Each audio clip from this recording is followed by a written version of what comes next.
fenômeno do karatê que saiu da Suíça e conquistou o mundo. Dono de um estilo único e golpes incomuns, uma técnica rebruscada aliada a um espírito de um verdadeiro samurai. Hoje nós vamos relembrar a história e trajetória de Andy Hug.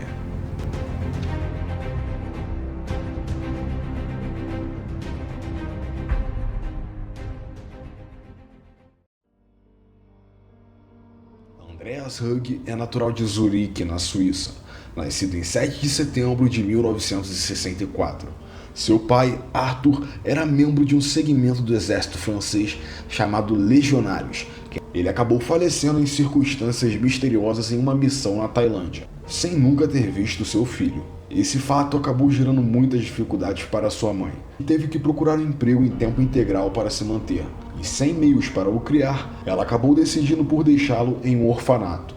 Andy então passaria 3 anos de sua infância naquele local, até ser levado por seus avós, onde viveria junto com seus meios irmãos Charlie e Fabienne. Ele frequentemente era alvo de bullying na escola pelo fato dele não ter os pais. Isso acabou motivando ele a buscar a praticar uma arte marcial, para ele ganhar autoconfiança e aprender a se defender. E seria assim que ele começaria sua jornada no karatê. Seu avô, que a princípio foi contra, depois de certa insistência ali de sua avó Fried, ele acabou liberando. Essa decisão se mostrou sábia, já que aos 13 anos, Andy já se mostrava muito diferenciado, ganhando diversas competições infantis, e aos 15 conquistaria seu primeiro título de nível nacional, a Copa Oyama de Karatê Kyokushin. Um fato interessante é que, embora os torneios desse nível serem full contact e exigirem uma idade mínima do participante de 20 anos, Andy, por ter se mostrado tão promissor, conseguiu uma autorização da federação para participar do torneio. Naquela noite, ganharia de vários oponentes mais velhos e bem mais experientes que ele, colocando seu nome no radar mundial da modalidade ainda muito jovem.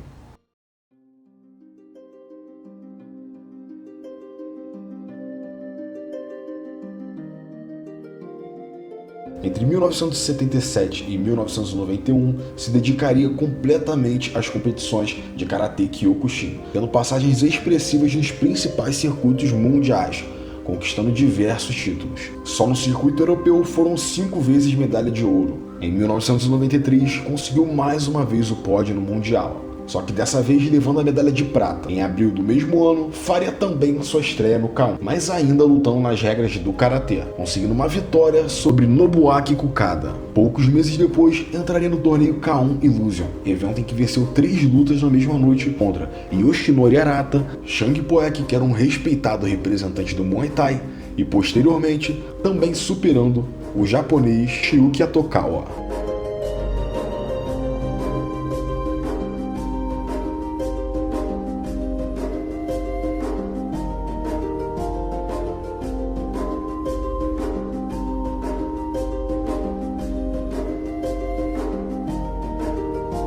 Após esse torneio, Hug já começou a preparar o terreno para sua transição do karatê para as regras do kickboxing, estreando já com um nocaute sobre Ryuki Murakami em 1993.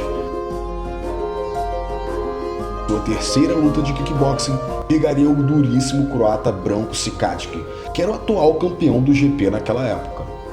Na luta era notória a diferença do nível de boxe entre ambos, com uma boa vantagem para o croata nos primeiros rounds, chegando a aplicar um knockdown em Hug ainda no primeiro. Porém, ao decorrer da luta, Andy se encontrou no jogo de chutes, conseguindo reverter a pontuação ao seu favor e levando a vitória naquela noite. Após essa vitória, Andy passou a ser visto com outros olhos, consolidando cada vez mais na organização e conquistando a sua vaga no sonhado GP Mundial, em abril de 1994. Nas quartas de finais, amargaria uma derrota por nocaute para Patrick Smith. Ambos se encontrariam em uma revanche poucos meses depois, em setembro, onde Hug lavou sua alma o vencendo por nocaute técnico. Nesse ano, ainda teria mais 2 vitórias notáveis contra o famoso kickboxer Duke Rufus e vencendo o título mundial da UKF contra Rob Van Dam.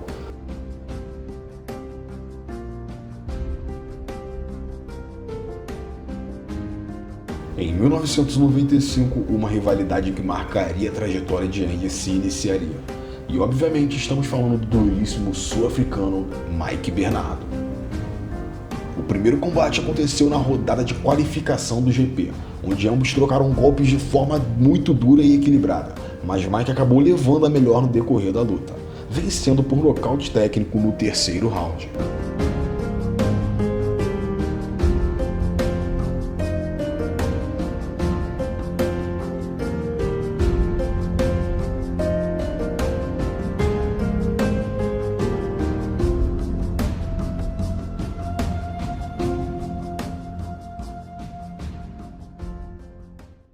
Nas duas próximas lutas, amargaria duas derrotas, uma por decisão contra Ernesto Rust e pela segunda vez sendo superado por Mike Bernardo.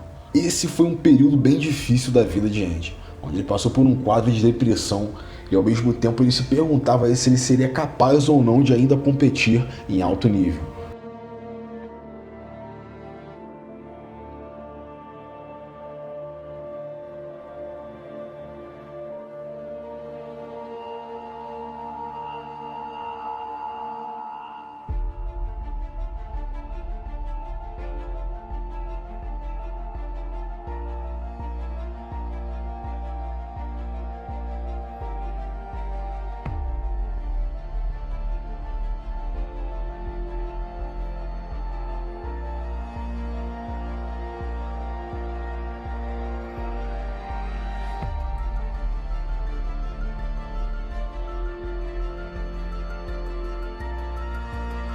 Em dezembro do mesmo ano, receberia uma injeção de ânimo, conseguindo uma importante vitória sobre Jeremy Le Banner.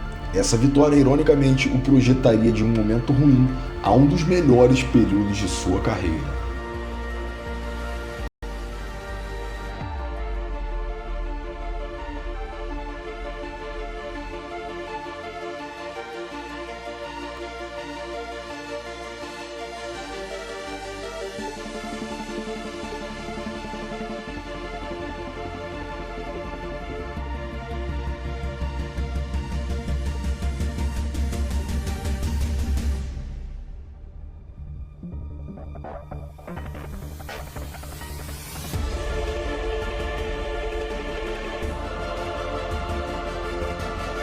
Andy entraria com um gás renovado e a mente fortalecida no GP de 1996, passando com tranquilidade por Bart Vanner e Dwayne Venn.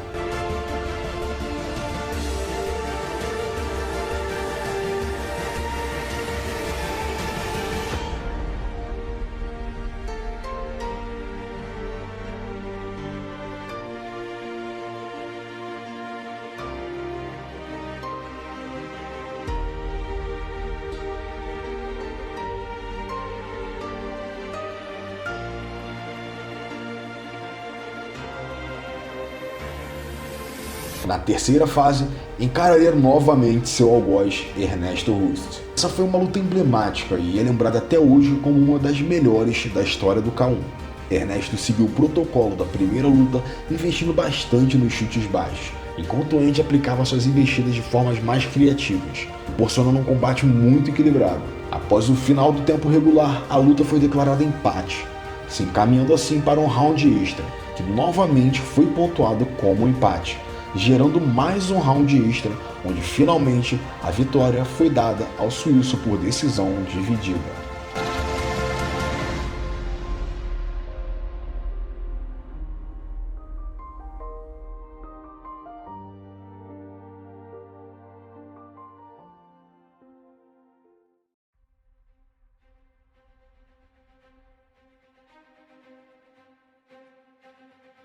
O maior desafio de Hug ainda estaria por vir, na terceira e última luta da noite. Lá estava ele e seu carrasco, com uma então vantagem de 2-0 Mike Bernardo. Dessa vez, Andy viria com a mente e a estratégia bem mais afiados, conseguindo finalmente sua vitória sobre Mike, pregando seu caixão com uma de suas marcas registradas, acabando com sua perna esquerda e levando o grande prêmio da noite.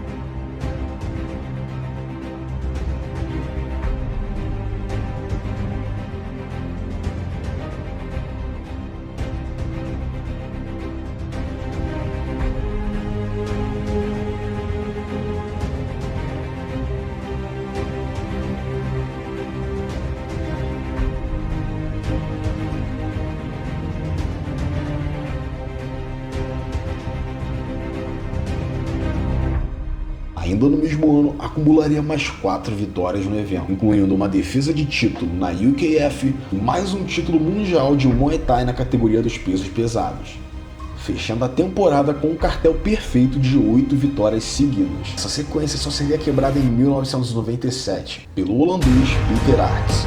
Em seguida, ainda conseguiria mais uma vitória sobre Mike Bernardo, igualando o placar da rivalidade em 2-2.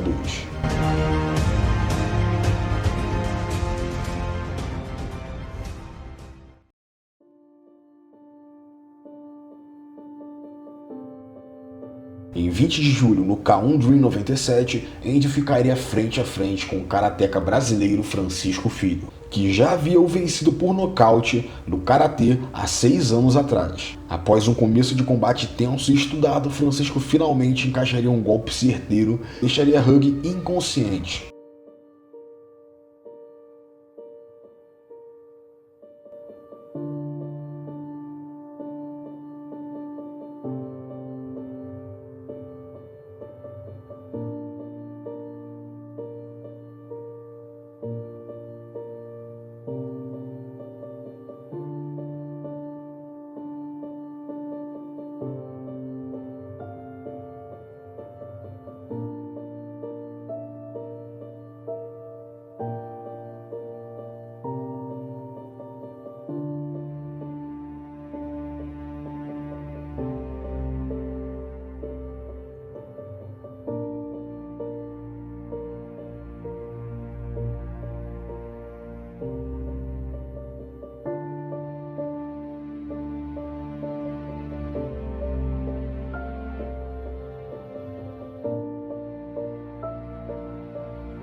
No ano seguinte, Andy faria mais 8 lutas, vencendo 7 delas e perdendo apenas na final do GP de 98 para Peter Aerts. Em 1999, ano em que o K1 estava explodindo em audiência, Andy começaria uma nova jornada em paralelo à carreira de atleta, assumindo o ofício de treinador em sua academia em Lucerna, na Suíça, desejando construir uma nova geração de campeões. Celebrar a nova fase, começaria sua temporada de lutas de forma devastadora, com um nocaute brutal sobre Tsuyoshi Nakazuko. Em seguida, emplacou mais 8 vitórias em 9 lutas, fechando sua história no evento com o nocaute do primeiro round contra Nobu Hayashi.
Em agosto de 2000, de forma repentina, Andy começou a ter ataques de febre alta e um sangramento nasal intenso.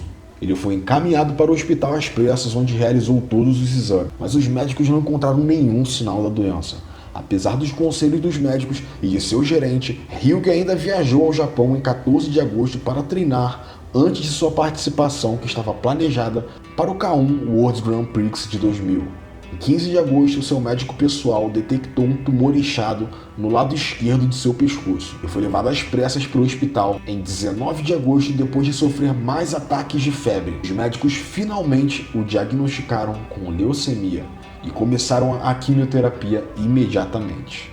Eles também alertaram Andy que, devido aos problemas cardíacos e de circulação que ele já sofria há algum tempo, o tratamento quimioterápico poderia de fato afetar bastante a sua condição. As advertências dos médicos mostraram-se verdadeiras. Logo após o início da quimioterapia, Andy sofreu uma hemorragia cerebral, seguida de uma pneumonia forte com febre extrema.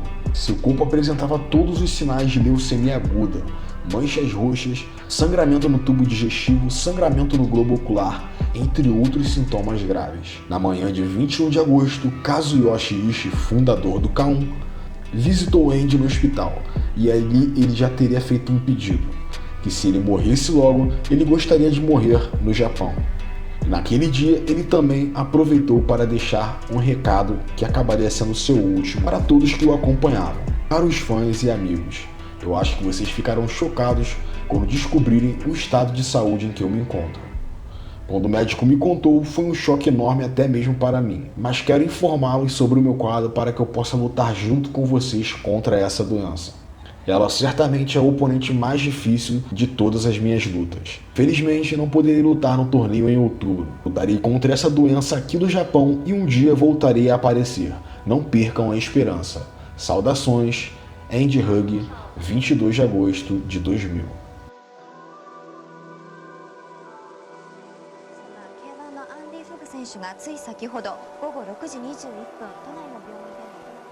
Logo no dia seguinte, sua condição piorou e começou a ter muita dificuldade para respirar. Pela tarde, entrou em coma e foi colocado em um sistema de suporte à vida.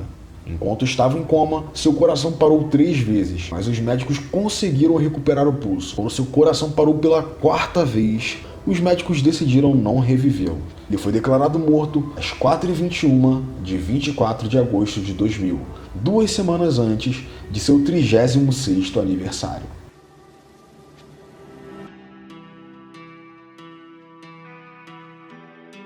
Reportagens sobre a morte de Andy foram transmitidas ao vivo nos maiores canais de notícias japoneses. Peter Arts, que estava internado no mesmo hospital, recebendo tratamento em uma lesão na lombar, começou a chorar por mais de 2 horas seguidas quando foi informado da morte de Andy. Ele dedicaria sua próxima performance na final do Grand Prix de 2000 ao seu amigo. Seu funeral foi realizado em 27 de agosto em Kyoto, onde seu corpo foi cremado e suas cinzas depositadas no cemitério do templo de Hoshuin. Nesse dia, mais de 12.000 pessoas acompanharam a cerimônia do lado de fora.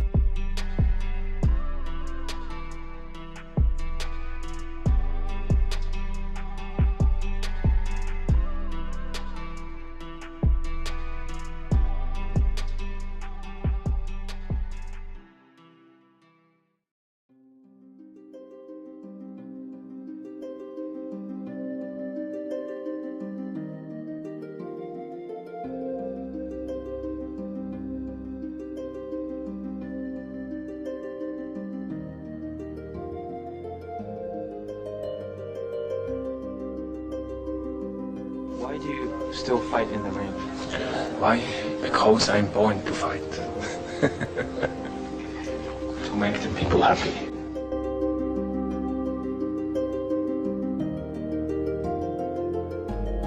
Muito obrigado pela sua presença até aqui. Curta esse vídeo, compartilhe para que essa história chegue a mais pessoas. Um grande abraço a todos e até o próximo vídeo.